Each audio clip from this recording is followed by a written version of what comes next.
मसीह यस्सु के कदूस और अजीम नाम में आप सबकी सलामती हो। ZYG TV believe to redeem की जानिब से आप सबको खुश आमदीद कहता हूँ। मेरा ईमान है कि आप सब खुदावंद के फजल के वसीला से अपने अपने जगह पर, अपने अपने शहर, अपने अपने मुल्क में महफूज और सलामती से होंगे। खुदावंद का फजल आपके साथ रहे। हम हमेशा आपके लिए दुआ गो हैं।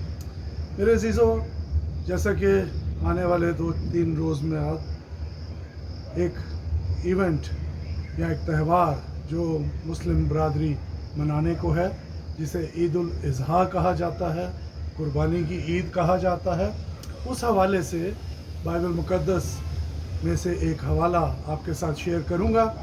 और इसे हमारे मुस्लिम ब्रदर्स जो हैं वो सुन्नत इब्राहीमी भी कहते हैं कि हज़रत इब्राहीम अलैहिस्सलाम ने ये जो काम किया उसकी पैरवी करते हैं। हम खुदावंद के पाक कलाम में से इस वाक़े को आपके साथ शेयर करेंगे और आने वाले दिनों में इस कलाम मुक़द्दस का, बाइबल का जो बड़ा किरदार है इब्राहीम के वसीले, उसके वसीला से हम आपको मज़ीद तफसील से आगाह भी करेंगे कि उसका किरदार, उसका मूवमेंट्स, वो किस तरह से खुदा की ताबेदारी में रहा और किस तरह से खुदा ने उसे सरफराज किया और खुदा ने जो कुछ उसे कहा, खुदा का बंदा हुक्म अदूली ना करता था बल्कि खुदा की बात को मानता था और खुदा से प्यार करता था। और इस किरदार को, इस शख्सियत को कलाम मुक़द्दस में खुदा का दोस्त कहा गया। आइए खुदावंद के पाक कलाम जो हमारे कदमों के लिए चिराग और राह के लिए रोशनी है, उसमें से पैदाइश की किताब और उसका 22वां बाब, उसकी पहली आयत से लेकर हम 14वीं आयत तक खुदावंद के पाक कलाम की तिलावत करेंगे और इस वाक़े को जानेंगे। खुदावंद के पाक कलाम में यूँ मरकूम है, इन बातों के बाद यूँ हुआ कि खुदा ने इब्राहीम को आज़माया और उसे कहा, ए इब्राहीम। उसने कहा, मैं हाजिर हूँ। तब उसने कहा कि तू अपने बेटे इसहाक को, जो तेरा इकलौता है और जिसे तू प्यार करता है, साथ लेकर मोरिया के मुल्क में जा और वहाँ उसे पहाड़ों में से एक पहाड़ पर जो मैं तुझे बताऊँगा सोख्ती कुर्बानी के तौर पर चढ़ा। तब इब्राहीम ने सुबह सवेरे उठकर अपने गधा पर जामा कसा और अपने साथ 2 जवानों और अपने बेटे इसहाक को लिया और सोख्ती कुर्बानी के लिए लकड़ियाँ चीरी और उठकर उस जगह को जो खुदा ने उसे बताई थी रवाना हुआ। तीसरे दिन इब्राहीम ने निगाह की और उस जगह को दूर से देखा।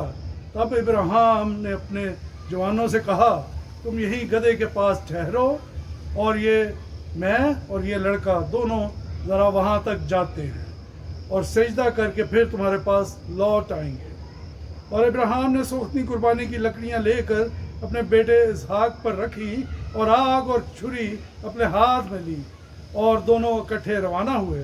तब इसहाक ने अपने बाप इब्राहीम से कहा, ए बाप। उसने जवाब दिया कि ए मेरे बेटे, मैं हाजिर हूँ। उसने कहा, देख, आग और लकड़ियाँ तो हैं, पर सोख्ती कुर्बानी के लिए बर्रा कहाँ है?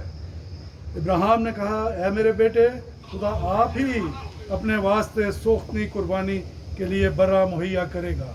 सो वो दोनों आगे चलते गए और उस जगह पहुँचे जो खुदा ने बताई थी। वहाँ इब्राहीम ने कुर्बानगाह बनाई और उस पर लकड़ियाँ चुनी और अपने बेटे इसहाक को बांधा और उसे कुर्बानगाह पर लकड़ियों के ऊपर रखा। और इब्राहीम ने हाथ बढ़ाकर छुरी ली और अपने बेटे को ज़िबा करे। तब खुदावंद के फरिश्ता ने उसे आसमान से पुकारा कि ए इब्राहीम, ए इब्राहीम। उसने कहा, मैं हाजिर हूँ। फिर उसने कहा कि तू अपना हाथ लड़के पर ना चला और ना उससे कुछ कर, क्योंकि मैं अब जान गया कि तू खुदा से डरता है, इसलिए कि तूने अपने बेटे को भी, जो तेरा इकलौता है, मुझसे दरेग ना किया। और इब्राहीम ने निगाह की और अपने पीछे एक मेंढा देखा जिसके सींग झाड़ी में अटके थे। तब इब्राहीम ने जाकर उस मेंढे को पकड़ा और अपने बेटे के बदले सोख्ती कुर्बानी के तौर पर चढ़ाया اور ابراہیم نے اس مقام کا نام یہوہ یری رکھا۔